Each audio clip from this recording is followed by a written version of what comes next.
about the big three though, because look at this run they've been having. Because if you think Yeah. about the fact that a couple months back we were talking about the one-on-one with Bees, and it was kind of like a great intro into the season. And now like this Yeah. run that they've been having, and just like when I was watching the highlights from the big three, it looked like when you saw, he was like, "Yo, it was crowded in there." It was like it was a vibe, and I'm like, yo, from where they started, and I know a lot of people doubted the fact that they may be able to do something, put something that was viable, that was profitable, Yeah. and look good. Yeah, man. Shout out to Cube. Shout Yeah, out to Ice Cube. Obviously this has been going on for a while, but he's continued to yeah, add things to the big three, right? He's continued to, just kind of. I think the one thing that's so cool about the big three that for a lot of us growing up playing the game of basketball, that's how we grew up playing. You get a couple of your homies and y'all go play. Like, yeah, 5-on-5 is cool, but like those the moments right there where you really found out what you were about. You know right. what I mean? When you ain't have too many guys to depend on. Nope. So 3-on-3 is a tough. It's a tough level of basketball because it's you got to man up. You got mano y mano, baby. You need a lot of help out here, Yep. and we can't do no schemes out here. You can't put no scheme on Michael Beasley in no 3-on-3. No. 'Cause Michael Beasley was the best player in the world in 3-on-3. yeah, because he'll expose you. They'll expose that defense. He would expose anybody. Shout out to Q for taking something that we all grew up on and creating this brand called the Big Three that allows not only former NBA players but allows hoopers, people who love the game of basketball, to compete Right. and to compete around, going to different places, man, different arenas, selling out arenas, going back to Orlando like Dwight Howard, Yep. running MVP in the All-Star game back in Orlando. Get to see him play. That fan base that grew up loving him, get the chance to come back, see him play. These guys now 30, 40s now, they get to see their favorite player play, still dominates. He had 23 and 13.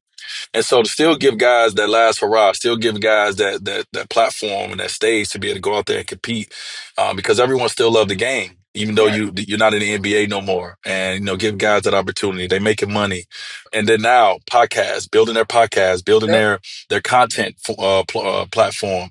It's just been incredible to see, and he got the right personalities. When you look at a Michael Beasley and you look at a Lance Stevenson, you look at these guys. They got great personalities, and they hoopers. And so, bro, I love it. When Michael Beasley told Lance, "I'm gonna have you shaking ass," that was the greatest interview. That was the best interview of the summer. He said it, but it was the intensity in his face when he told him he was gonna have him Bro, shaking ass. bro. But that's what you kind of need. You need those characters that Entertainment. yes, that elevates you, that takes you to Yeah, the it's next level. entertainment. So Yeah, it's I entertainment, love bro. it. I love it. So Like shout out to Michael Beasley, man. Like Michael Beasley, and you hear a lot of guys say this.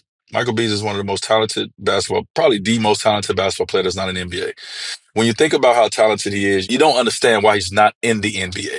right. Maybe you understand, maybe he may not be a star, but you don't understand why he's not in the league because of the talent that young man has in his body, right? For me, the biggest thing out of this year, outside of Mario hitting that, and this is what he do, is watching Michael Beasley's resurgence back to the game Yeah. of basketball and the way he loved. He's been through a lot mentally, physically, emotionally, spiritually, and you can see now that he's so comfortable in who he is, and this Yes. platform has allowed him to do that and not feel judged.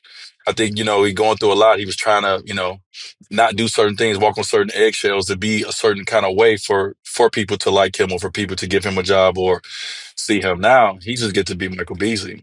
Yeah. This It's platform has beautiful to allowed for see. that. It's Bro, it's beautiful. beautiful to see, man. And he a bucket. So shout out to Bees, man.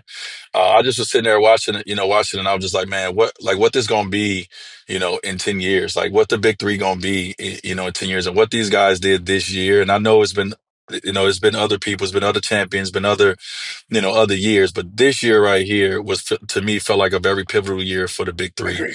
when it comes to what they did, the media clicks and media attention that they got. The league is kind of now is finding its identity. I think that's the most important thing. It's like what to expect now from the big three has an identity, and so Michael Beasley is a big part of that. No, I love that. And I think you're right. I think this year it was like a culmination of stuff that's kind of like just been building, and now you kind of seeing it erupt and just kind of just blow up into what you see right now. So I think the sky's the limits for them. Like I think so a lot of times when you hear people talk about, for me, when I look at this, I compare it to let's use the WNBA as an example. People say, oh, try to hate on Caitlyn and all. Like you need those those individuals that elevated past just the game itself. Like you need that. You need that conversation outside of just the actual sport itself to elevate it. And I think that's right now, which is why you're seeing like you almost kind of want to see like Caitlyn and Angel and all these people like kind of like got this little thing going because you need all these things to grow it because that's just because like you said it clicks. You need people to talk about you and these people talking about you.